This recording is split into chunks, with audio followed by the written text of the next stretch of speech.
Hello everyone, welcome to prep nation. आप सभी का 4 जनवरी के करंट अफेयर्स में स्वागत है। तो चलिए फिर आज के जितने भी इम्पोर्टेंट करंट अफेयर्स के क्वेश्चन हैं और उनसे जुड़े स्टैटिक जीके, वो सब कुछ हम इस लेक्चर में कवर करेंगे। तो चलिए फिर वीडियो को स्टार्ट करते हैं, जिसमें पहला क्वेश्चन है, which country researchers developed the first anti covid stainless steel? किस देश के शोधकर्ताओं ने पहला एंटी कोविड-19 स्टेनलेस स्टील विकसित किया? तो वो किया ऑप्शन बी हांगकांग ने। Option B Hong Kong. Who has awarded Uttar Pradesh Bulandshahr prison with the 5 star rating? Uttar Pradesh Bulandshahr jail को 5 स्टार रेटिंग से किसने सम्मानित किया है? तो सम्मानित किया है ऑप्शन ए FSSAI ने। Option A food safety standards authority of India ने। तो FSSAI ने उत्तर प्रदेश के बुलंदशहर प्रिजन को दिया है 5 स्टार रेटिंग। और वहीं इसके साथ ही ईट राइट कैंपस का भी जो टैग है वो गया है बुलंदशहर कारागार को। और वहीं इसके साथ ही जो बुलंदशहर जेल है वो बन गया है दूसरा ऐसा जेल उत्तर प्रदेश में जिसे ये टैग मिला है। उससे पहले ये जो टैग है ये मिला था उत्तर प्रदेश के फर्रुखाबाद जेल को। वहीं जो food safety and standard authority of India है ये सेटअप हुआ था under the food safety and standards act 2006 के तहत। और वहीं ये फॉर्म हुआ था 5 सितंबर 2008 को। तो इसका हेडक्वार्टर नई दिल्ली में है। तो इसके करंट चेयरपर्सन है Rajesh Bhushan ji. Neem trees in which state have been identified with dieback disease? नीम के पेड़ किस राज्य में डाईबैक बीमारी से पहचाने गए हैं? तो ये जो बीमारी है डाईबैक डिजीज, इसको रिपोर्ट किया गया है ऑप्शन सी तेलंगाना में। Option C Telangana. तो सबसे पहले ये जो बीमारी है जिसका नाम है डाईबैक डिजीज, इसको भारत में पहली बार रिपोर्ट किया गया था 1990 के दशक में। और कहाँ? तो उत्तराखंड के देहरादून में। और वहीं अभी फिलहाल इसे तेलंगाना में रिपोर्ट किया गया है। और ये जो बीमारी है ये नीम के पेड़ों पे लगती है। और वहीं ये बीमारी इफेक्ट करता है नीम लीव्स या नीम के पत्तों को, उसके टहनियों को, और साथ में उसका जो फ्लावरिंग होता है उसको ये बीमारी इफेक्ट करता है। और वहीं अगर ये बीमारी किसी भी पेड़ में गंभीर रूप से लग जाए तो उस पेड़ का जो फ्रूट प्रोडक्शन होगा वो पूर्ण रूप से खत्म हो जाएगा। और वहीं ये बीमारी फंगाई द्वारा लगता है। और वहीं उस फंगाई का नाम है फोमोप्सिस एज़ाडिरेक्टे। फोमोप्सिस एज़ाडिरेक्टे। और वहीं अगर कोई पेड़ इस बीमारी से ग्रसित हो जाता है तो उस पेड़ में सिम्टम दिखना शुरू हो जाता है with the onset of rainy season.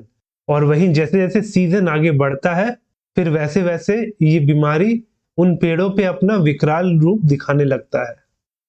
एंटार्क्टिकाज emperor penguins could be extinct by which year? Antarctica के सम्राट पेंगुइन किस वर्ष तक विलुप्त हो सकते हैं? तो वो एक्सटिंक्ट हो सकते हैं ऑप्शन सी 2100 तक। ऑप्शन सी 2100 तक। तो जो अंटार्कटिका का एम्परर पेंगुइन है जिसका आप फोटो यहाँ पे देख सकते हैं, तो जितने भी पेंगुइन के स्पीशीज है तो उनमें ये सबसे टॉलेस्ट और हेवीएस्ट पेंगुइन स्पीशीज है। और अब ये पेंगुइन भी विलुप्त होने के कगार पे है क्योंकि ये पेंगुइन ब्रीडिंग के लिए आइस या बर्फ पे रिलाई करते हैं, जो कि ग्लोबल वार्मिंग के कारण जितने भी बर्फ की परतें हैं वो धीरे धीरे पिघल रही है। तो बर्फ पिघलने के कारण जो पेंगुइन को ब्रीडिंग करने के लिए एक फेवरेबल कंडीशन चाहिए वो अब उनको नहीं मिल पा रहा है। Who launched the mobile app Prahari of the border security force? सीमा सुरक्षा बल का मोबाइल ऐप प्रहरी किसने लॉन्च किया? तो वो किए option D Amit Shah ji. Option D Amit Shah. तो अमित शाह जी जो कि यूनियन होम मिनिस्टर और साथ में कोऑपरेटिव मिनिस्टर है, उन्होंने लॉन्च किया मोबाइल ऐप प्रहरी फॉर बॉर्डर सिक्योरिटी फोर्स। और कहाँ पे लॉन्च किया इस ऐप को? तो किया नई दिल्ली में।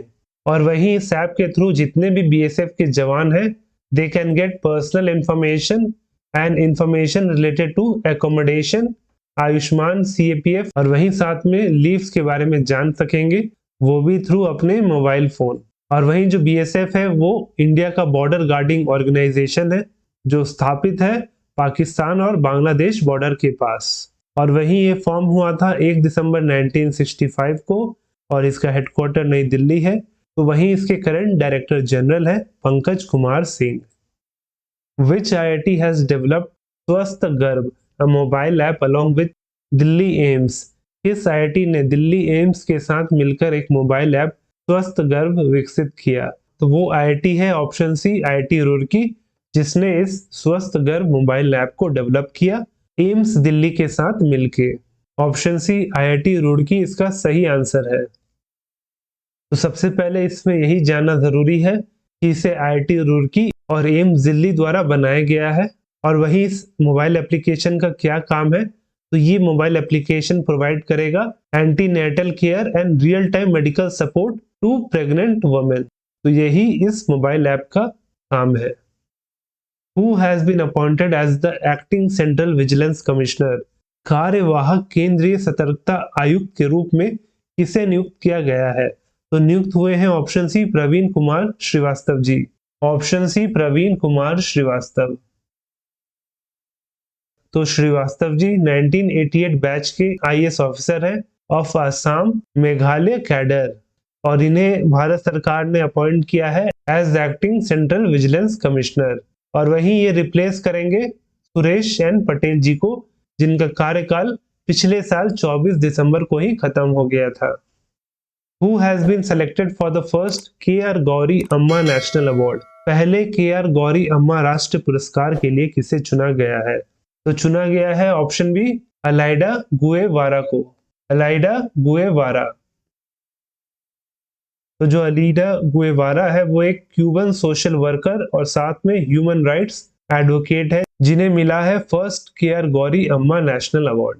और वहीं बात करें KR गौरी अम्मा जी की, तो वो सेकेंड लॉन्गेस्ट सर्विंग MLA थी केरला की, और वहीं इसके साथ ही last surviving member of the first Kerala government. और वहीं इनके नाम पे ही इस अवार्ड को स्थापित किया गया है, जिसका ये पहला एडिशन था। और वहीं ये अवार्ड अलाइडा गुएवारा को केरल के मुख्यमंत्री पिनरई विजयन जी देंगे, और कब? तो 5 जनवरी को। और वहीं इस अवार्ड के साथ इन्हें दिया जाएगा $3000 और उसके साथ मिलेगा स्टैचुएट और एक citation. Which day is celebrated as the Global Family Day? किस दिन को वैश्विक परिवार दिवस के रूप में मनाया जाता है? तो इसे सेलिब्रेट किया जाता है ऑप्शन ए 1 जनवरी को। ऑप्शन ए 1 जनवरी। और इस दिन को हर साल सेलिब्रेट किया जाता है to promote peace, love and unity among people. और वहीं इस दिन को सेलिब्रेट करने के लिए यूनाइटेड नेशन ने प्रपोजल दिया था 1997 को, लेकिन पहली बार इस दिन को सेलिब्रेट किया गया था वर्ष 2000 में। Which day is celebrated as the Foundation Day of Defense Research and Development Organization? किस दिन को रक्षा अनुसंधान और विकास संगठन के स्थापना दिवस के रूप में मनाया जाता है? तो मनाया जाता है ऑप्शन डी 1 जनवरी को। ऑप्शन डी 1 जनवरी।